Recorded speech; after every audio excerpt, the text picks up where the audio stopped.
This video is going to be a short video about how to make notes from Vision IAS daily PDFs. तो पहले basic बात कर लेते हैं कि क्यों आपको न्यूज़पेपर नहीं रीड करना चाहिए जीके के लिए और उसकी जगह why should you prefer vision IAS daily PDFs. This is because vision IAS 4 pages की पीडीएफ में द हिंदू, पीआईबी, पीआरएस और कई सारे सोर्सेज में आई इन्फॉर्मेशन को समराइज कर देता है. तो जहाँ पे आप 1 घंटा केवल न्यूज़पेपर में लगाओगे वही आपको न्यूज़पेपर और 2-3 सोर्सेज से बनाई गई इस विजन आईएएस को कंप्लीट करने में एट मैक्स 20 to 30 मिनट्स लगेंगे. Having said that, let's open the daily PDF. So सबसे पहले हम गूगल पे जाते हैं और सर्च करते हैं vision IAS. Now let's open the 17th May वाली फाइल. अब देखो, आपके लिए पूरी फाइल इंपॉर्टेंट नहीं है, वही पॉइंट्स इंपॉर्टेंट है जो प्योर फैक्चुअल पॉइंट्स है, मतलब जो एमसीक्यू फॉर्मेट में आस्क करे जा सकते हैं. What do I mean by that? For example, अगर मैं बोलूँ कि Rajendra Prasad was the first president of India, this is a factual point और ऐसी चीज़ों पे आपको फोकस करना है.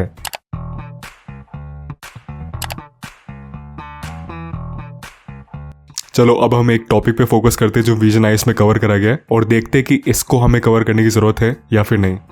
सो this says bank sought RBI for more time to implement new ECL based loss provisioning norms. मतलब बैंक्स आरबीआई से टाइम मांग रहे ईसीएल नॉर्म्स इंप्लीमेंट करने के लिए.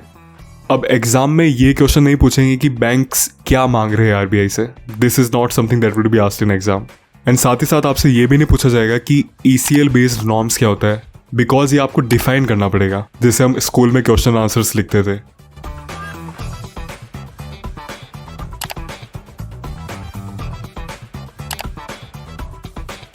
बट क्लैट पे तो एमसीक्यू फॉर्मेट में क्वेश्चंस आस्क करे जाते हैं, आप डिफाइन थोड़ी ना कर सकते हो. तो ऐसे टॉपिक्स को आप बस एक बार रीड कर लेना, नोट्स भी बनाने की जरूरत नहीं है, just read them for the information. अब हम सेकंड टॉपिक को देखते हैं एंड लेट्स सी कि इससे नोट्स बनाए जा सकते हैं या नहीं. सो इट सेज इंडिया ने एफ्टा के साथ ट्रेड पैक्ट साइन करा कॉमर्स, इन्वेस्टमेंट और जॉब क्रिएशन के लिए.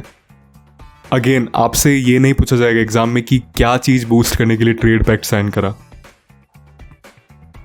बट अगर हम नीचे जाते हैं तो यहाँ पे लिखा है free trade agreement between India and members of EFTA and these members of EFTA are Iceland, Liechtenstein, Norway and Switzerland. ये इंपॉर्टेंट पॉइंट है. इस पे क्वेश्चन आ सकते हैं कि आपको 4 कंट्रीज के नाम दे दिए जाएंगे एंड पूछा जाएगा कि इनमें से कौन सी कंट्री एफ्टा का पार्ट नहीं है. तो इस पॉइंट को आपको नोट डाउन करना है. अब नीचे बोला गया है कि EFTA countries are not part of EU. Okay, this is important also. ये आपके नॉलेज के लिए अच्छा है, तो इसका आप नोट बना सकते हो. और किस तरीके से नोट्स बनाना है इसको हम next section of this video में डिस्कस करेंगे. नाउ एक और टॉपिक है कॉम्पिटिशन कमीशन ऑफ इंडिया के बारे में. It says CCI was established in 2003 as a statutory body under Competition Act. This is important again. यहाँ पे ये क्वेश्चन आस्क करा जा सकता है कि which of the following statutory bodies looks after promoting and sustaining competition in India? And then 4 options दे देंगे आपको कि Competition Authority of India, Competition and Trade Committee of India, federal competition commission या फिर कॉम्पिटिशन कमीशन ऑफ इंडिया. और फिर आपको किसी एक को टिक मार्क करना पड़ेगा. By the way, statutory body का मतलब क्या होता है? द आंसर इज ये वो अथॉरिटीज होती है जो एक स्टैट्यूट से, मतलब एक एक्ट से एग्जिस्टेंस में आती है. अब स्टैट्यूट का मतलब क्या होता है? वेल, एक्ट जैसे competition act, contract act and so on. अब जैसे हम कॉम्पिटिशन एक्ट को खोलते हैं तो इसमें सेक्शन 7 के अंदर दिया गया है कि एक कॉम्पिटिशन कमीशन ऑफ इंडिया को स्टैब्लिश करा जाएगा. ये लो, सेक्शन 7 भी खोल दिया मैंने. एंड इसमें कहा गया है कि with effect from such date as the central government may by notification appoint for the purpose of this act a commission to be called the competition commission of India. तो मतलब जो भी एक्ट जहाँ पे स्पेसिफिकली बोला जाता है कि हम ये बॉडी स्टैब्लिश करेंगे, उसके बाद वो बॉडी स्टैब्लिश करी जाती है, उसको बोला जाता है स्टैट्यूटरी बॉडी, बिकॉज वो एक स्टैट्यूट से एग्जिस्टेंस में आई थी. This was just for your information. तो अभी हमने बात कर ली कि क्या रीड करना है आपको विजन आईएएस डेली पीडीएफ से. जस्ट टू समराइज, वो रीड करो जो फैक्चुअल पॉइंट्स है, मतलब जिससे एमसीक्यू फॉर्मेट में क्वेश्चन आस्क करे जा सकते हैं. साथ ही साथ keep an I on legal news, जैसे कॉम्पिटिशन कमीशन ऑफ इंडिया से रिलेटेड ये न्यूज़ आई थी, और भी आपको विजन आईएएस में कई सारे लीगल न्यूज़ भी मिल जाएगी, उस पर भी ध्यान रखिए. तो देखो, अभी हमने केवल 5 मिनट पढ़ा और इसमें हमें 2-3 इंपॉर्टेंट पॉइंट्स मिल गए. अब इन्हीं पॉइंट्स को आप न्यूज़पेपर में फाइंड करते तो आपको 30 to 40 मिनट्स लग जाते.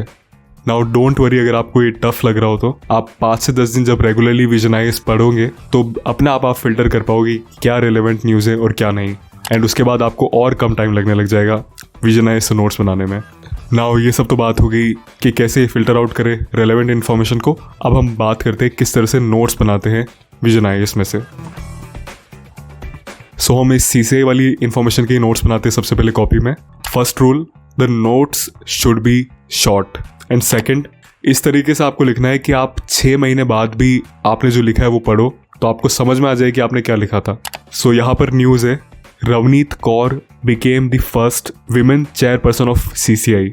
सो इसे हम इस तरीके से लिखेंगे, Ravneet Kaur dash first women chairperson of Competition Commission of India. फिर हम लिखेंगे सीसीआई established के लिए EST in 2003 as a statutory body for regulating competition, Ministry of Corporate Affairs, because ये Ministry of Corporate Affairs के अंदर आती है। बस that's all। बाकी चीज़ें कि it has 6 members and 1 chairperson, ये एग्जाम्स में नहीं आस्क करे जाएंगे। अब हम ये सेकंड न्यूज़ पे फोकस करते हैं।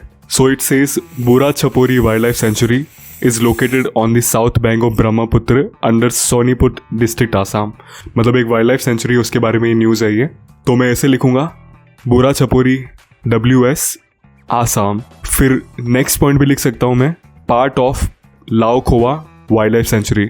अब नेक्स्ट पॉइंट बोल रहा है कि it comprises of mosaic of wet alluvial grassland. ये इंपॉर्टेंट पॉइंट नहीं है बिकॉज एज आई सेड ये आंसर लिखने वाली चीज़ें हो जाती है एंड ये क्लैट में नहीं आएगा बिकॉज क्लैट में MCQ फॉर्मेट में आस्क करा जाता है। तो यहाँ पे आपका एक और नोट बन गया। अब आप ये सोच रहे हो कि आसाम की इस रैंडम वाइल्ड लाइफ सेंचुरी का क्यों नाम आया विजन आईएएस के अंदर। This is because this wild life sanctuary was in news as you can see from the news clipping, that's why Vision IAS covered it.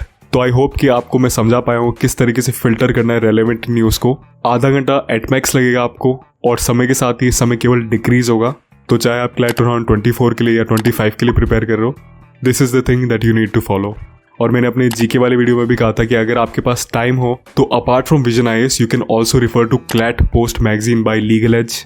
वहाँ पे क्वेश्चंस भी दे रखे होते हैं प्रैक्टिस के लिए। और जब भी आप लीगल एज मॉक्स बाय करोगे तो आपको साथ में ये क्लैट पोस्ट मैगजीन भी मिलती है, which is a good thing. And as already मेरा टाई अप है लीगल एज के साथ, so if you use my code Harshal15 you will get 15% discount whenever you buy something from Legal Edge. फिर चाहे आप मॉक्स bye करो, फिर चाहे आप कोचिंग के थ्रू कुछ बाय करो। So this is all from my side. अब मैं एक अनाउंसमेंट भी कर लेता हूँ। मैंने एक बुक लिखी है, एक ई-बुक लिखी है with title how to kill it at law school.